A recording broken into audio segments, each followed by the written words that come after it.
জাহানারা আলমের যৌন হয়রানির অভিযোগে টালমাটাল বাংলাদেশের ক্রিকেট পাড়া। অভিযোগের তীর সাবেক পেসার, নারী ক্রিকেট দলের সাবেক নির্বাচক ও ম্যানেজার মঞ্জুরুল ইসলামের দিকে। কন্টেন্ট ক্রিয়েটর রিয়াসাত আজিমকে দেওয়া সাক্ষাৎকারে এসব অভিযোগ করেন জাহানারা বলেন তার স্বাস্থ্য সংক্রান্ত একান্ত ব্যক্তিগত তথ্য জানতে চেয়েছিলেন মঞ্জুরুল। এছাড়াও কয়েকজন ক্রিকেটারের বিরুদ্ধেও তার ক্যারিয়ার ধ্বংসের অভিযোগ করেছেন জাহানারা। ঘটনাটা যেটা শুনেছেন সেটা অভিযোগ আছে। সব কিছু মিলিয়ে কতটা বিব্রত আপনি? সাবেক খেলোয়াড় আপনি, সাবেক ক্যাপ্টেন আপনি, এবং মঞ্জুরুলের উত্থান আপনি দেখেছেন, তার সাথে খেলেছেন, আপনি জাহানারার উত্থানও নিজে দেখেছেন যখন বোর্ডে ছিলেন। সব কিছু মিলিয়ে বিষয়টিকে কীভাবে দেখছেন?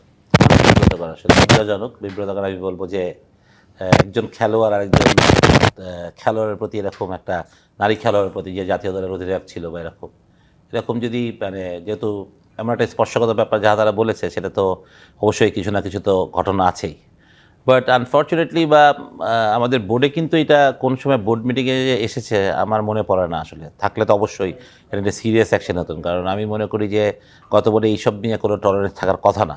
কিন্তু আমার মনে হয় যে যদিও লিখিত কোনো কমপ্লেন যেটা বলেছে যে বোর্ডে হয়েছেন, সেটা হয়তো বা ওই ওমেন্স উইংস পর্যন্তই ছিলেন হয়তো বা।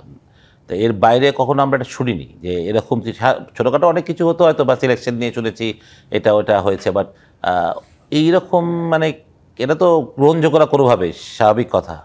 আর এটা মেনে নেওয়ার মতন কোনো ব্যাপারও না।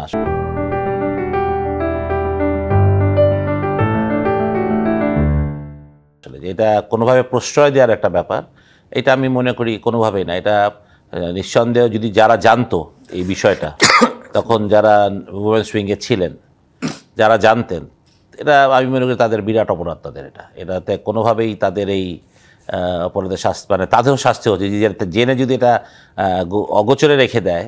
কারণ এটা একটা জাতির একটা ব্যাপার, মানে আমাদের ক্রিকেট দলের একটা ব্যাপার, আমাদের ক্রিকেটের ব্যাপার। কারণ বাংলাদেশ ক্রিকেটে এত বছর ইতিহাসে আমি মনে করি এরকম ন্যাক্কারজনক কোনো ঘটনা ঘটেছে অনেক কিছু হয়েছে ক্রিকেট দিয়ে, কারণ হয়েছে। বাট এরকম ন্যাক্কারজনক ঘটনা একজন জাতীয় দলের অধিনায়কের সাথে, যিনি বাংলাদেশকে সার্ভিস দিয়েছেন, তার সাথে এরকম হওয়াটা আসলে খুবই বিব্রতকর আমাদের খেলোয়াড়দের জন্য অবশ্যই।